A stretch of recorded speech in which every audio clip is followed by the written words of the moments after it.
For the last time of the weekend, it's time to duel. 2, 1, you may begin. I roll.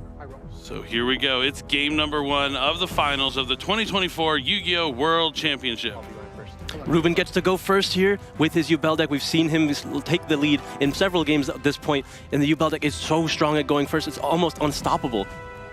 Ruben, carrying the hopes of Jose along with him, is going to start this duel off. Matchup is draw or standby. Fiendsmith Snake Eye versus Fiendsmith Yubel. Ruben starts off with Samsara D Lotus.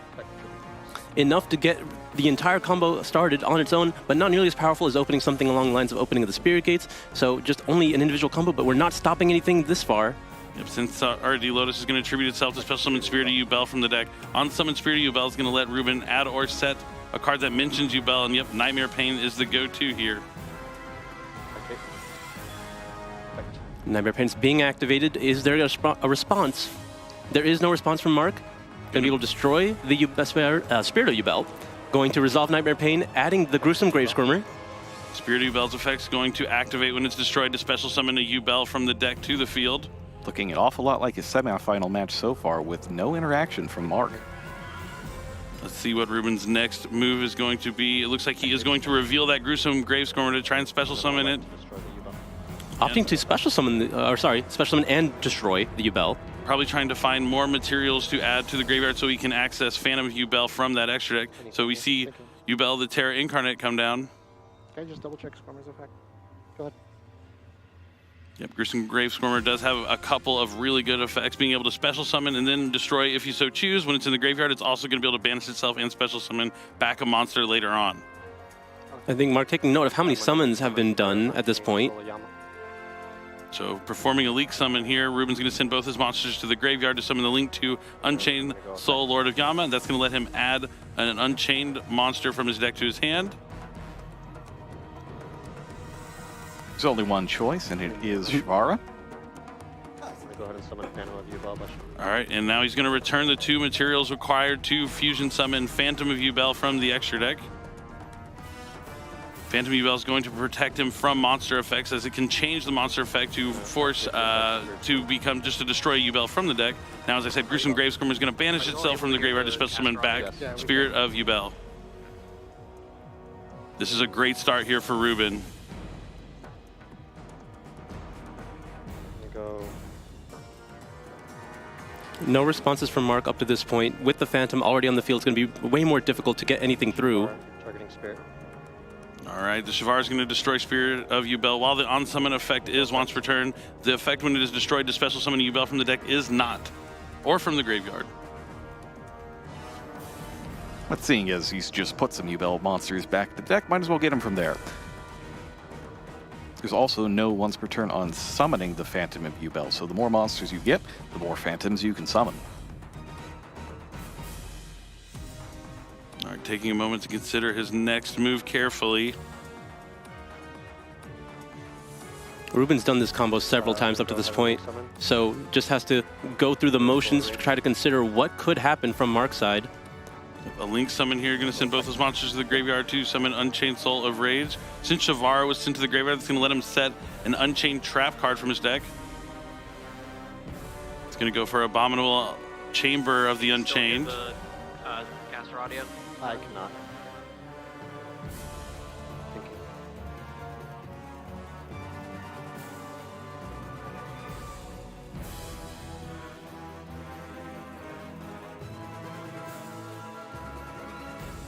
It looks like Ruben is shuffling his deck thoroughly now, indicating that he's done with it for the turn. A little bit of a surprise. He's pretty well insulated right now. Has the Yama in the graveyard, has Unchained Soul of Rage, Phantom of Yubel protecting him. He has not accessed the Fiendsmith part of his engine yet, so I'm surprised he's... End phase. Nope, doesn't look like he is going to get any Fiendsmith cards online, but during the end phase, the Samsara D Lotus is going to come back because Yubel will require something to be tributed during the end phase, or it will go to the graveyard. opting to still attribute the Yubel anyway. Can I read Lotus? Yes. Let's take another look here at Lotus. It's a bit of a tricky card.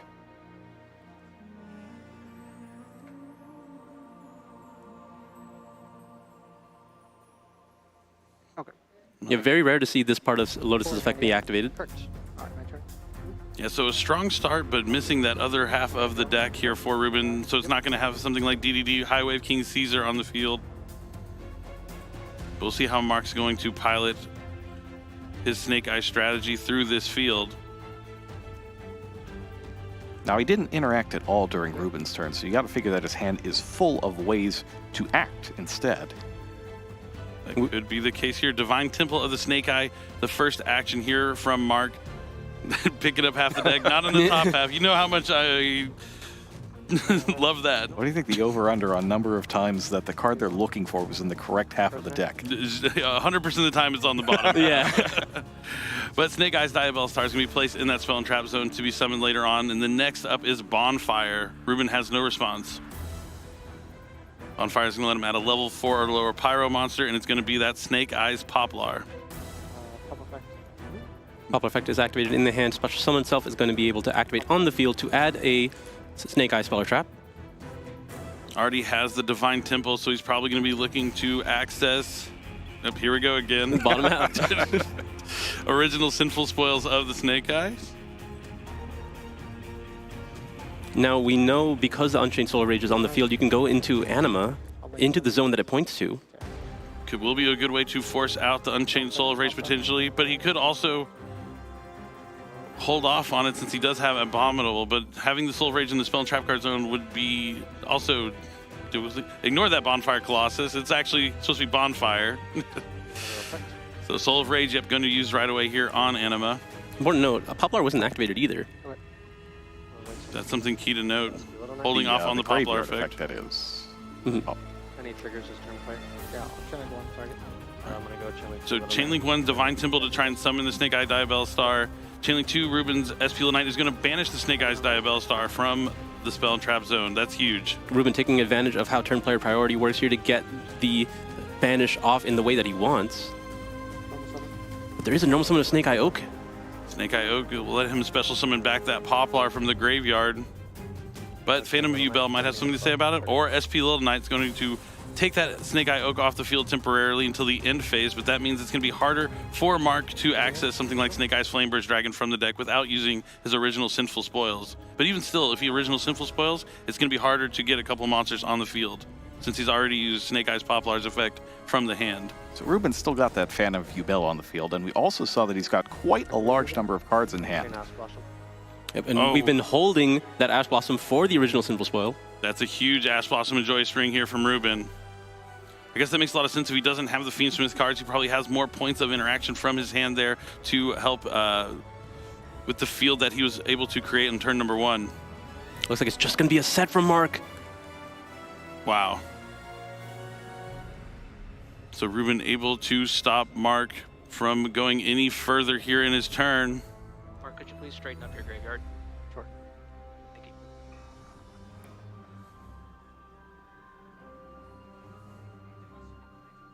Don't forget to switch your... Tough start here for Mark. And then main. Yep, Mark choosing to end the main phase here, going into battle phase. Forced to go to battle phase thanks to Nightmare Pain. Phantom. Yeah. Take 700. So he's going to take 700 points of So yeah, damage, 73. reflected back at him. Main phase 2. End phase. Ruben gets to have another turn here. SP Little Knight resolves, summoning back the Oak as well as itself. That card gets put on. I'm just thinking on mine. And then still in the end phase. Interesting positioning on Little Knight there. Activates the Abominable Chamber of the Unchained. Special back. Oh, for the Yama that had not been used yet, getting back the Sharvara. Things are looking really good here for Ruben in game number 1. Sugar.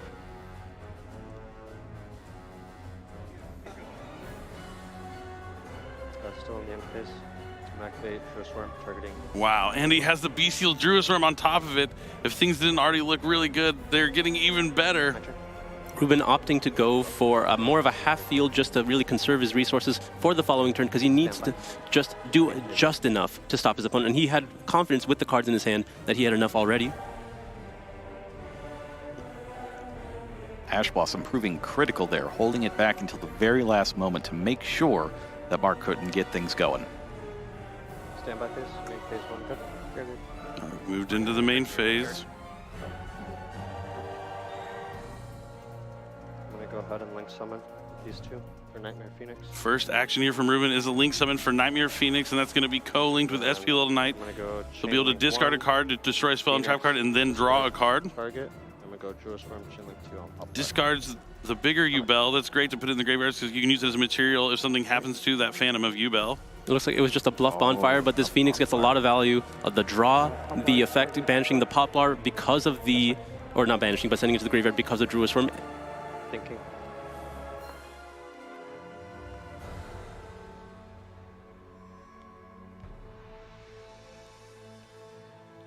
Confidently in the driver's seat right now is Ruben. He doesn't want to make any silly mistakes at this point in the duel.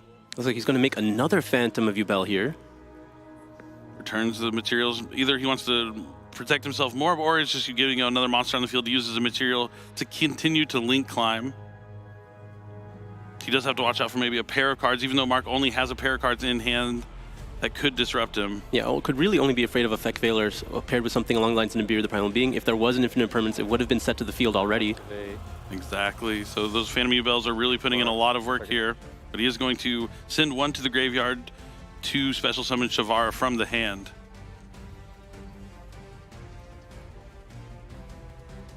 I'll go ahead and enter battle phase. Oh, opting to enter the battle phase straight up. Take 900. Another 900, since Nightmare Pain reflects the damage back at Mark. -3, -6, yeah. I'm gonna attack over. Yep. It's going to be another 700 points of damage. 54.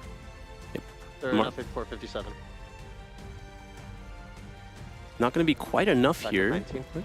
Because it's 19, 2000, and another 2000? Oh, actually, Yeah, it's 59. it's 59. Attack per game.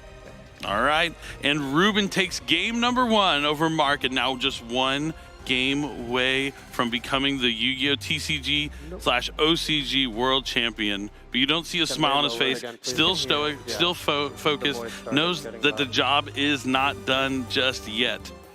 Yeah, watching Ruben, it feels like he's so locked in and forces me to just lock into the game with him. And I want to take a moment to note that Yubel has been known to be this explosive strategy, right? When it gets to go first, it really makes the biggest board that it can. And I feel like that's not what Ruben comes here to do today. At least not in game 1. He dedicated most of his deck to be able to break boards and be able to play going second. So he is a little bit lacking in what he wants to do going first. But he's able to do just enough and really conserve his resources and play really close to his chest and just really controlled state of the game, and he didn't really commit any of his resources to any of those plays, and he was able to play under most of the possible responses that Mark could have had. For example, a card that I haven't seen this weekend out of any of the Yubel duelists was Rudris, which is one of those things that you associate with kind of the high roll full combo board they have. Haven't seen it at all once this weekend, and whether that's just not playing at all or just deciding that going with that more measured approach is better. That's how it's turned out, and it's worked very well so far. Yeah, I definitely like the mid-range kind of strategy here from Ruben, but at the same time, Mark hasn't lost a round yet. He did have one draw, but I'm sure he may have dropped a couple of game 1s throughout the tournament, but now he's diving into his side deck. This is where things can change up. He knows he's going to go first, so that's already, going to feel a little more comfortable, but Yubel is one of those decks that you might be able to target down from your side deck. Going into the World Championship, these were the top 2 decks that players were looking at to be the top contenders after seeing that combined Forbidden and Limited list from the OCG and TCG. And so they're definitely prepared for these matchups here in the finals. I second what he's saying. If I try and focus on it, you can definitely hear them.